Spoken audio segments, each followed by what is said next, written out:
Welcome. We're going to allow a couple of seconds to allow all participants into the webinar today.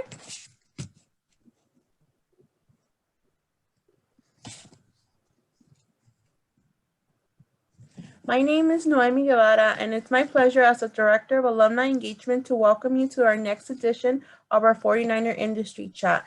Before we start, we would like to inform you this session is being recorded and it will be available on demand on our website at www.csulb.edu/alumni. We also encourage you to use the Q&A box located below to submit any questions you have for our guest speaker today. And now I would like to introduce our moderator for the chat, Kim Armstrong. Kim is a triple-time alumna, earning her bachelor's and 2 master's degree in 1988, 1991, and 1994. She currently serves as Vice President of the CSULB Alumni Council. Kim, thank you for moderating the chat today, and now I pass it on to you. Hey, thank you so much, Noemi, and I want to welcome everybody. So I'll say good morning, good afternoon, good evening, no matter where you are in our beach world. We are so glad you're here with us today. I am really pumped to be here today. I'm kind of a stats geek, so I'm really excited about the topic today on animals, the great world, and statistics, a re-evolutionary approach by Dean Barron. Let me tell you a little bit about Dean to get us started, because it's a very interesting background. I think you're going to like this. Dean is a proud alum, and he earned his master's degree in math applied statistics. He is also an expert witness in statistics and statistical consultation. I'm very excited to hear more about that. Projects have been domestic and international, including clients in the areas of pharmaceuticals, aerospace, automotive, wine, and veterinary. And that's really interesting, all those different segues and connections there. He also conducts statistic research programs in SPSS, SAS, and Fortran, and teaches at the UC San Diego Extension. He has composed over 1 million lines of computer code. Think about that, 1 million lines of computer code, and has led international talks in Belgium, Israel, and throughout the United States. So leading today's industry chat, let's please give a very warm beach welcome to Dean Barron. Dean, welcome. Excited about this topic. Well, thank you. That was a very kind introduction. I appreciate. Yes, you know, it's funny. One of the things that, and we'll switch to a PowerPoint background shortly.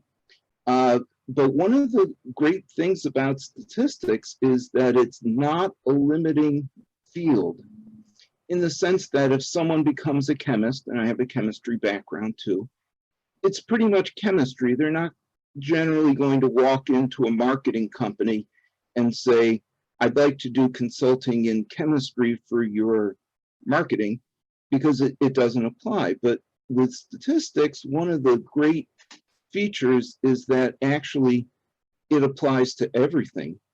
And we'll talk about it, and really each statistician is unique in that their specialties and their backgrounds are completely individual.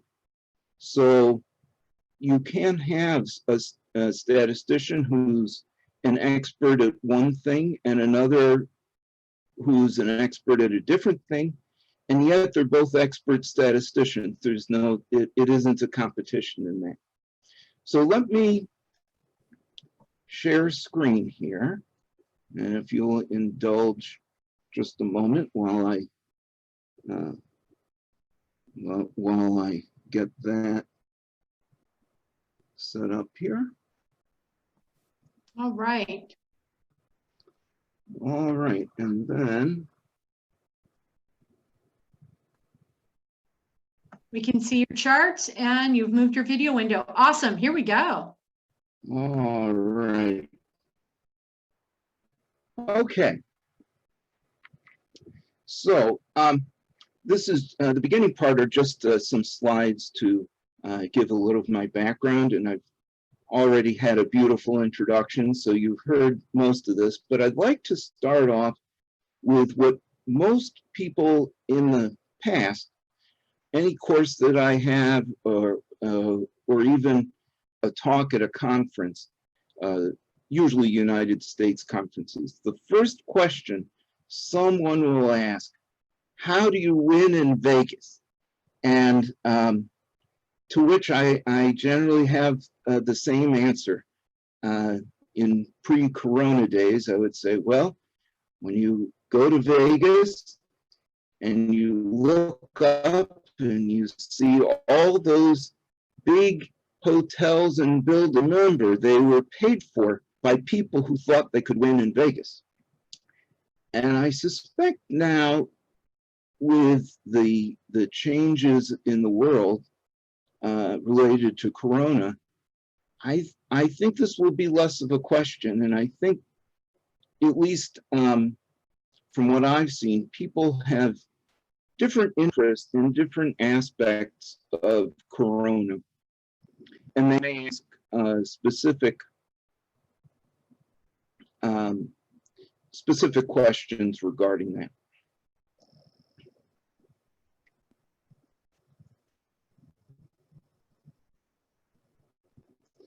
So a couple of definitions first. A definition of statistics and a definition of data, because they're completely connected. So I define statistics as all aspects relating to pattern recognition of anything, because really it's pattern recognition. And in teaching, there's even a statistics part for teaching kindergartners, and that is pattern recognition. Maybe there'll be 3 squares in a circle, and they'll ask the child to say which one is different. Well, that really is statistics. Data, again, there are many definitions of both statistics and data. But data to me is a collection of information typically represented in digital fashion, suitable for storage. So there's a lot of importance to being able to reproduce, to being able to take data and give it to someone who also may not necessarily be a statistician. So I put a list here of a few industries that I've interacted with, and certainly others, but this at least gives an idea of broadness that one encounters. And during this month, we'll cover some other items.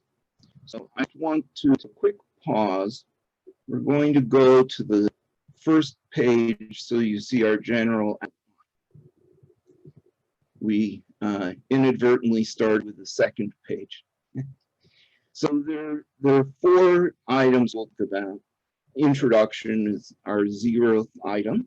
And we'll talk about animals, the Great War, which is a topic of my research presently. And we'll talk about an RE revolutionary approach, which deals a little with how I've approached consulting and research. Then, depending on our time, there could be 4 statistic stories. And finally, we'll talk a little bit about research and consulting during our epidemic. And just something to keep in your thoughts, I view our little discussion today, and I also view the greater impact of what I do as a journey through research and consulting and hopefully helping animals and humans. So now you're going to have to forgive me as I go page down more rapidly than might be pleasant. All right. we're back to where we were. And as I mentioned, other backgrounds, each statistician, it's absolutely relevant and it enhances what they do. So with me, I actually studied math and chemistry in college, and then I attended medical school. And so you might detect that a lot of my activities will tap my knowledge from my experiences. And I think similarly, if someone is thinking about being a statistician, think about whatever you've already enjoyed or mastered, because they are unique and they're an important offering.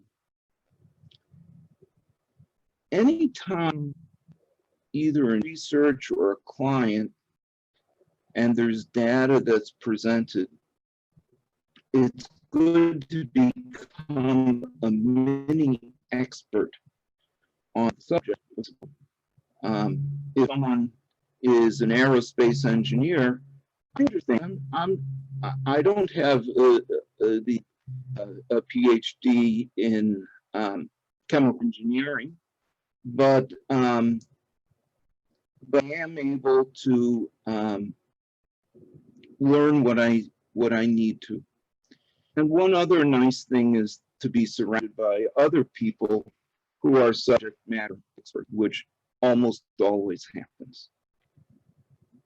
So I have one of my specialties as an expert witness, and I'm careful to be on both defense and plaintiff. And I've had cases in the tobacco industry, quality control, product liabilities. I had an interesting case where a child had their shoe caught in an escalator and unfortunately caused damage. And there was a litigation, and it involved the escalator company, the retail store, the mall in which the retail store existed, and the shoe manufacturer. So very interesting items. Defects important. Another category: minimum wage and overtime, discrimination. Side note: I was one of the tangential expert witnesses for Gore in Florida 2000 presidential election. He won that case. The Supreme Court I wasn't involved with, but the Florida one, he won. Now, a couple items that should be considered here. And I think this might apply really for any endeavor. You need to consider the hardware and the software and other softwares that may be considered relevant. So for statistics, SPSS and SAS. SAS is probably considered the #1 software, along with R, which is another statistics software. Personally, I normally use SAS and SPSS, but I've had engagements that involved R. I usually being an R expert because I know I don't consider myself an expert in R, so I'll bring someone else to be able to do that part. And it gives our definitions. So now we will shift gears to animals, the Great War, and statistics, which is my latest research. And this photograph, courtesy of Universal History Archive, their permission. German soldiers and donkey wearing gas masks during World War I from 1915. And you'll notice, if you look closely, the gas mask on the donkey bears a striking resemblance to the gas masks on the humans. as the war went on, each side specialized gas masks for animals. But again, they didn't have that. So they would just take a human gas mask and put it on the animal. So that's that photograph. We'll talk a little bit how I got interested in this particular topic. The reason I'm talking about it, some of it has to do with Corona. It's quite connected. And of course, masks, which were used for gas and later in the Spanish flu.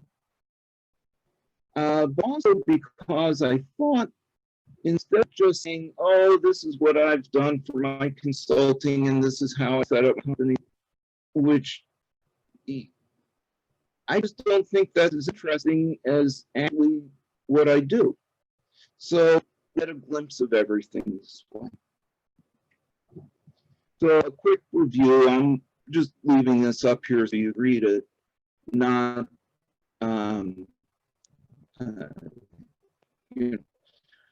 there's no quiz on this later, so you have to worry. So the Great War, in case maybe about something that people attending today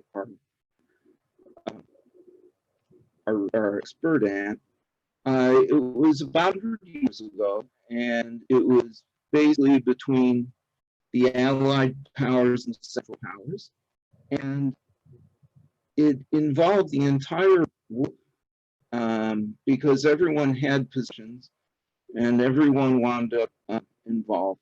It didn't end until, of course, first was the armistice on 11 November at 11/11, and then later finally was an official end with the Treaty of Versailles. There were 17 million animals involved in the war. 16 million were horses, and another million others, mules, donkeys, and 500,000 cats, which is incredible. It's even the name of my company, so I feel very connected to cats. 500,000, they missed the trenches and would rat the trenches. There were some mascots, which we'll talk about in a second.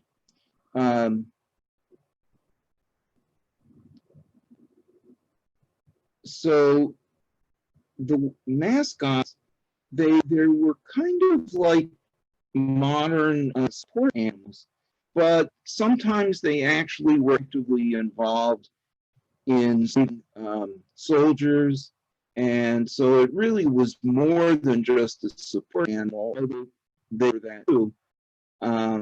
They were a bit like a soldier too. And the mascots also included lions, tigers, and bears. So here is a picture of from Smithsonian Institute archive, and you can see in the background there's a lioness cub, and in the foreground is a lion cub, and their names are Whiskey and Zoda, and the Escadrille Lafayette, which was a group of Americans who volunteered in the French Air Force equipment. So there they are, famous manners. So here I'll put some excerpts from a paper that keep being published over sometime in the next few months. So the Spanish flu was first observed during the Great War, and it got to the battlefield as well, that it was related to mortality from the gas. And in case anyone was curious what's called the Spanish flu, it was because there was a very strict censorship of reporting from the battlefield. And the powers did not want it reported that there was a flu epidemic, a horrible one. And so it didn't get reported. But Spain was neutral. So their reporters could report whatever they felt like reporting. And so the rest of the globe thought, oh, it's Spain's problem. We'll call it Spanish flu. And that was about 100 years ago. So there's a concept of a zoonotic infection. And a zoonotic infection is just an infection that involves animals and humans. So the example would be rabies, that's a zoonotic infection. But it gets quite complicated. And there was a central depot for the at État. And not only did they have hundreds of thousands of soldiers pass every day, they also had pigs, birds, horses, and live animal markets. That should sound familiar with what's going on with the genesis of corona. So usually viral transmissions are in a sequence. There's a host animal, a natural host, and it goes to an intermediate host animal, and finally to a human. So here's a list of what the pre-human pathways are. With now COVID-19 is thought to be to pangolin, and then human. And then SARS, it has its sequence, and MERS involved dromedary camels. And the swine flu derived from the Spanish flu. And the swine flu exists in pigs. Of course, it also was in humans as well. And there's a cycle of pigs, birds, and farming animals. Oh, and just a quick note, corona, you may have read, it appears that Denmark destroyed perhaps 15 million minks. They got corona. And in the, I think the Barron Zoo it was, three tigers or lions got corona very early on, but thankfully it was a minor infection, and as far as I know, they've recovered completely. The next couple slides are just a historical item that I usually include in my classes, that in that Great Britain after the war published a massive statistics publication, 904 pages. Everything, it's really fantastic, and thankfully a copy snuck out at the University of Toronto, and it was digitized. This is an example of a page which from that publication, and it includes a census, which is incredible. And it has a list, it might be too small, but the rows are the country, and the columns are the kinds of animals. So camels and donkeys and horses and kind of horse and mules, and over almost 800,000 at that point at the end of the war for just Britain. Now, we'll talk quickly about how I got started on Great War research. And it started with an exhibit at LACMA. And I tell one of my favorite professors from Cal State Long Beach, Dr. Sarre, that I found that it's important and really beneficial every year to have a new research project. And it can come from anywhere, hopefully from some interest, something that someone doesn't like, of course. I mean, it should be something. So at LACMA, I go there for Corona days to view art talent. And this was an art piece from Fundmark, who perished in the Great War. And he's very famous for his horses. And this one was shown at an exhibit at LACMA and launched me on the path of Great War and the animals involved and statistics related. Oh, and the Rembrandt guy, he's another phenomenal artist of animals who was also a victim of the Great War, tragically through a suicide. And his brothers founded Bugatti Cars, illustrious family. So as part of the approach, we've alluded to it a little bit already. It's important to have many different specialties and embrace whatever comes along. Don't force it. Things go through cycles. The next is why I encapsulate as AAA. Avoid arrogance and anger. Very important. And humble. And it's important to give charity a smile.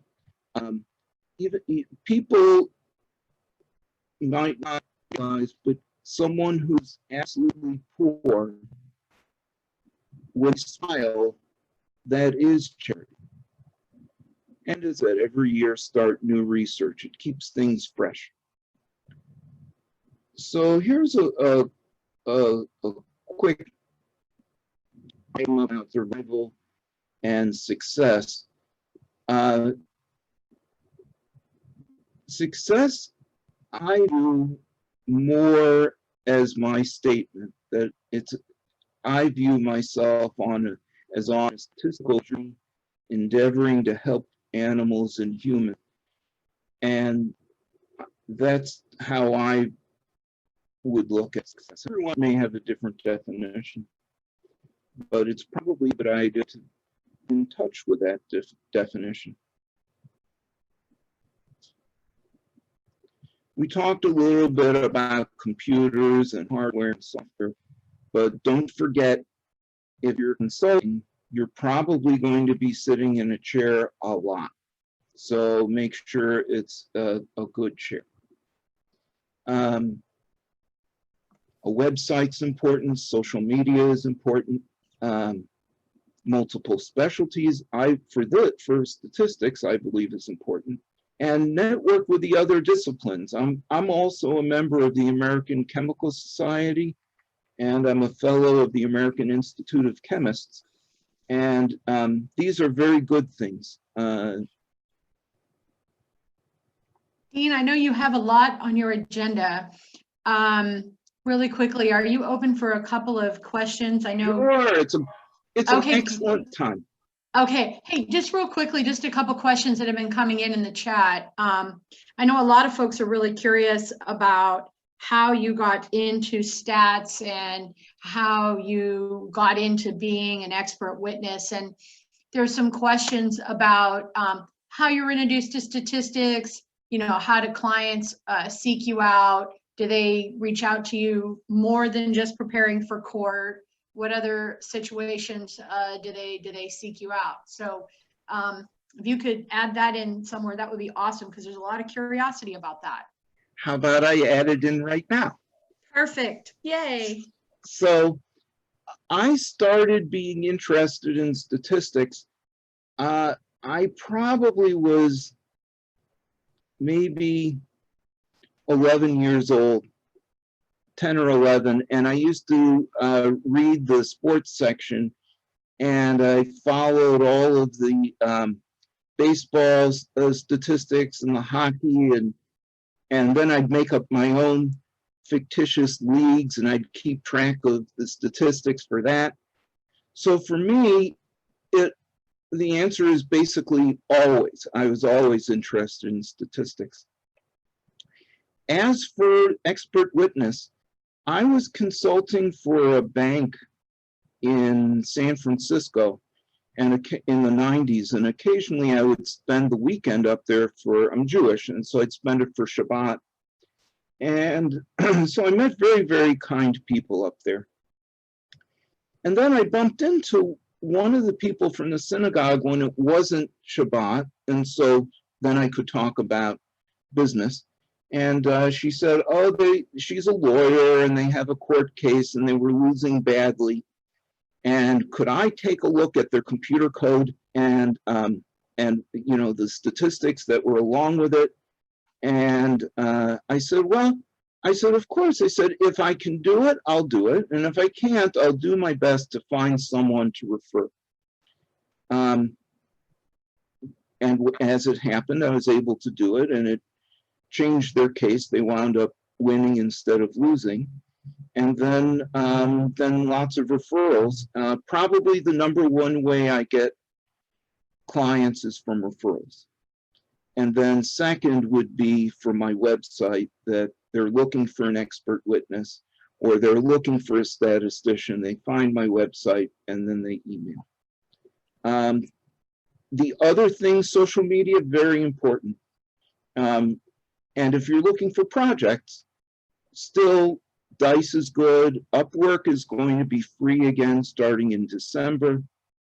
If you can think of it, it's a good way to network. I don't like hawking my wares so much. I tried that in the 80s. I was uncomfortable. So what was the other item? So the other item is, what recommendations might you have for someone just starting their career in statistics? And what might be a way to get experience? So if you'll excuse me hawking my wares, you can sign up for my SPSS class. But even if you don't, I would highly recommend take a class.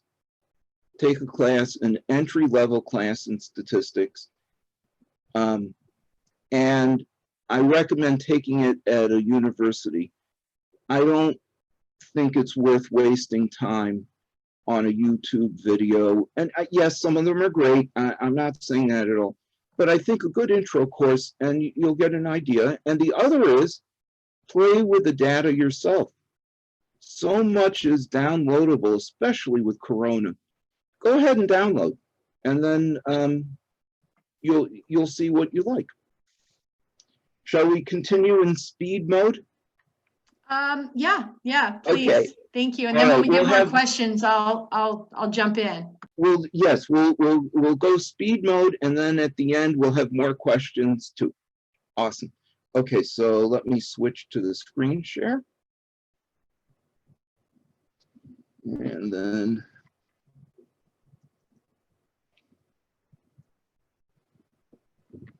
okay. So I know people were interested in wine.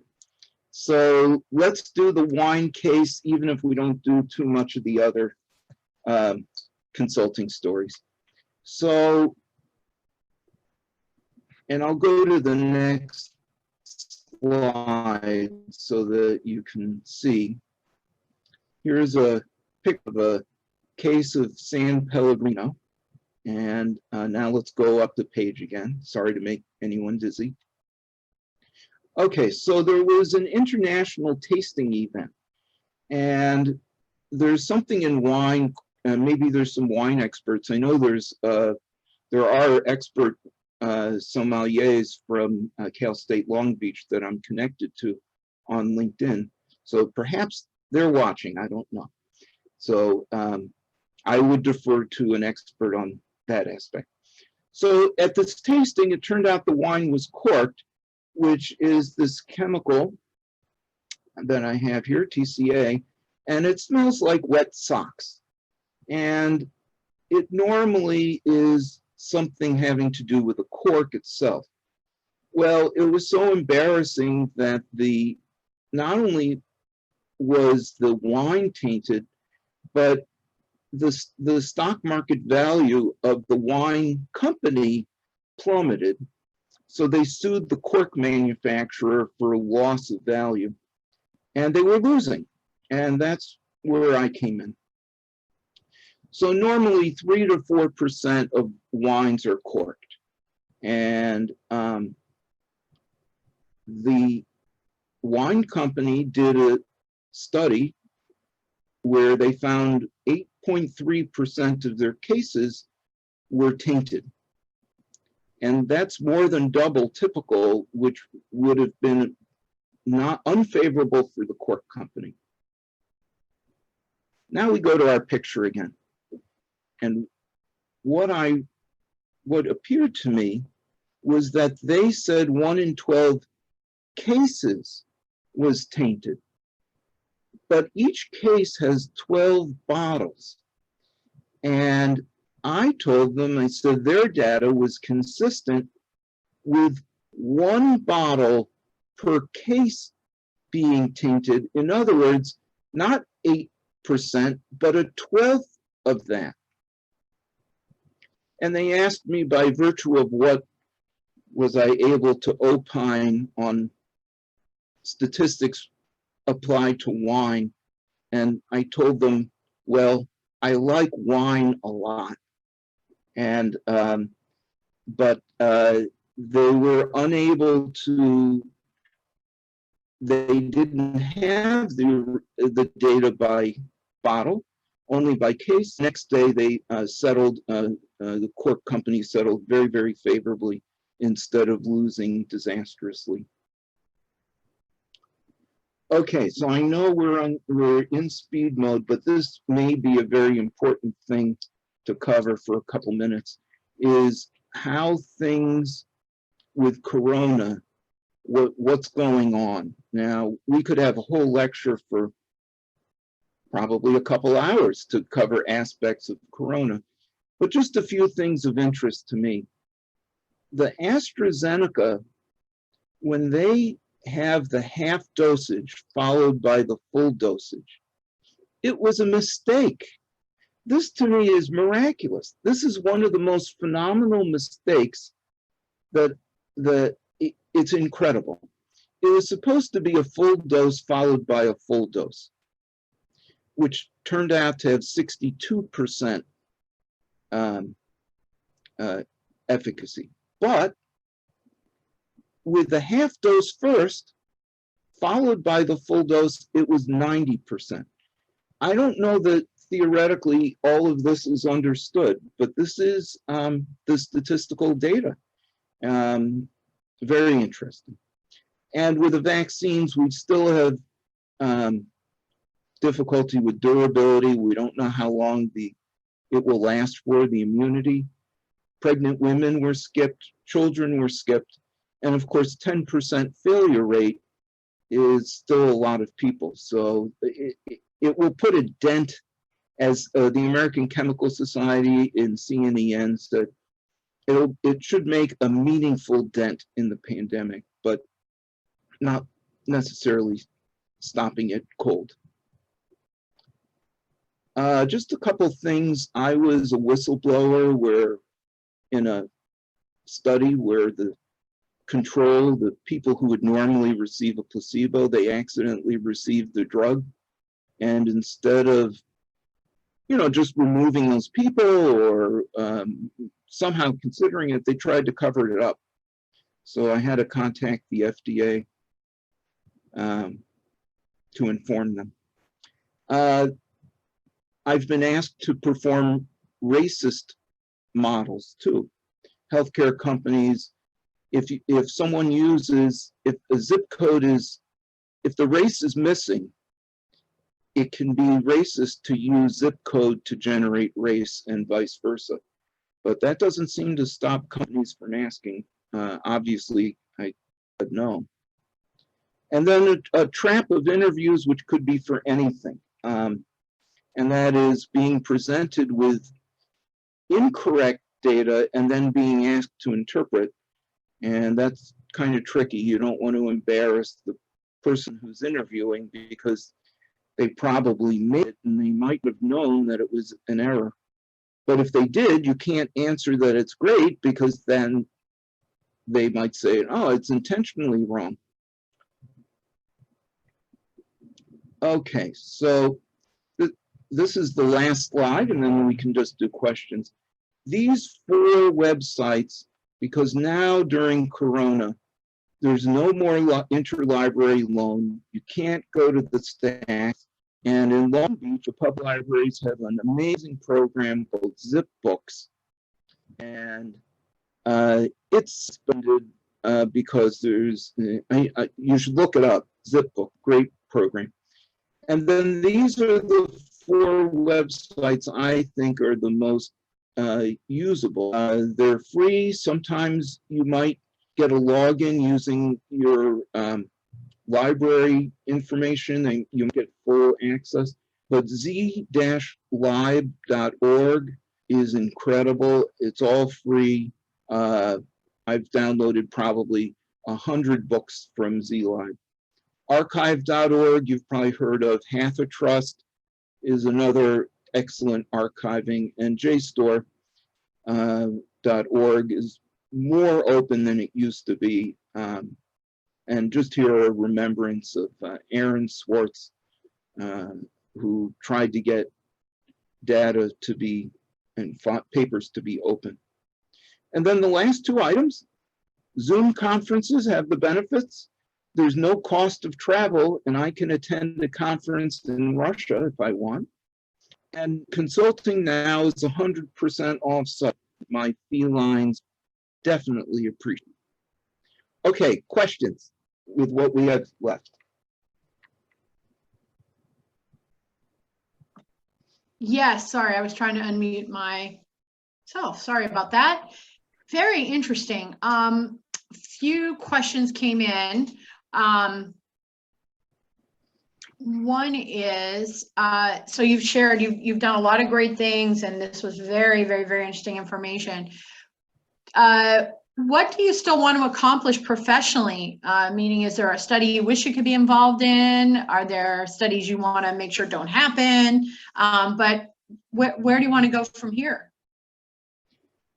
Some of that I'll leave the journey open, but I have been in contact with, indirectly with both Moderna and AstraZeneca, which I think I don't expect any contact back, and probably there are other people also in contact, but it's possible, and I think it's important because there were mistakes in the design of these studies, and there's an incentive in capitalism to go for the money instead of the truth.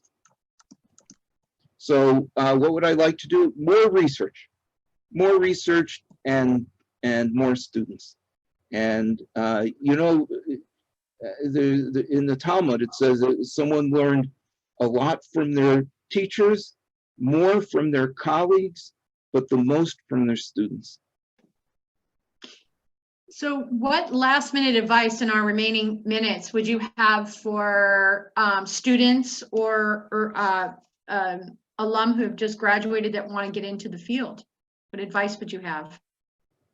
I'd start with the advice earlier. If they already know that they're interested, start by taking an online class at a graduate school. Every graduate school will allow 1 or 2 classes without having to enter their program formally, and take advantage of that. And the other is, if you're interested in statistics, think about what applications are interesting to you. If you were a French major, then think about what things with France or the French language or linguistics or that may lend itself to statistics. And then you'll have something that you're connected with. Yeah, that makes a lot of sense. Well, thank you so much. I can't believe how quickly the time went by. It was very interesting. You're involved in a lot of amazing things, and I want to say thank you. And so with Oh, that, I'm going to turn it back to pleasure. Cynthia to close us out. Thank you so much, Dean. You're welcome. Thank you. I will close that out today. Thank you, Kim. Thank you, Dean, for a very engaging conversation today. Thank you, everyone, for attending. And just a reminder to follow us on social media to learn about future programs like this, and have a great day. Thanks. Sorry, Noemi. Back to you.